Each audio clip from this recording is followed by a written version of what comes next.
ఇంకా ఇంకా రావాలి. అండ్ నేను ఇంకా ఒక 4 డేస్ నుంచి జిమ్‌కెళ్ళలే. తగ్గిపోయింది. తగ్గిపోయిందా మజిల్? తగ్గిపోయింది. అవును. ఓకే. ఏదో తగ్గిపోయింది. సో, ఎలా మీ ఫుడ్ డైట్ ఎలా ఉంటుంది? Very easy, very common. I eat a lot of biryani. ఒక్కసారి మీరు బిర్యానీ తింటూ కూడా యెస్.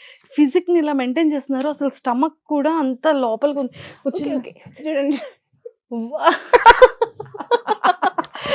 నిజంగానే ప్లీజ్ చెప్పరా? అంటే biryani is the best way of food, అన్నిటికంటే ద బెస్ట్.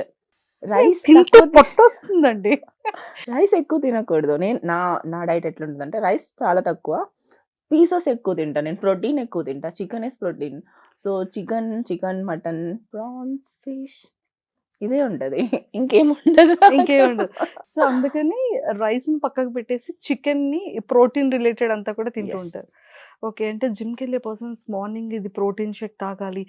ఇన్ని బాయిల్డ్ ఎగ్స్ తినాలి. తర్వాత మళ్ళీ ఇలా ప్రోటీన్ షేక్ ఇలా ఏదో ఒక అంత కన్‌ఫ్యూజ్ చేసుకోవాల్సిన అవసరం లేదు. It's very easy, simple. ఆ! బ్రేక్‌ఫాస్ట్ స్కిప్ చేసేసి డైరెక్ట్ ఎగ్స్ తినేస్తే అయిపోయింది. Eggs is a very good way of meal morning టైమ్స్‌లో తినడానికి. ఎందుకంటే డేకి కావాల్సిన ప్రోటీన్ అండ్ ఫ్యాట్స్ కూడా దాంట్లో దొరికేస్తున్నాయి. So, you feel active whole day అన్నమాట.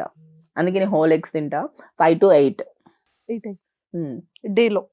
డేలో కాదు. In the morning I only morning. Don't eat yellow breakfast. Without yellow. నాకు ఏంటి అవి చిన్న పిల్లలు తినేలా సెరెలాక్స్ లాంటివి నాకు కార్న్స్, ఓట్స్ నేను తినలేను. సో, ఎగ్స్ తింటా. I start with my day protein.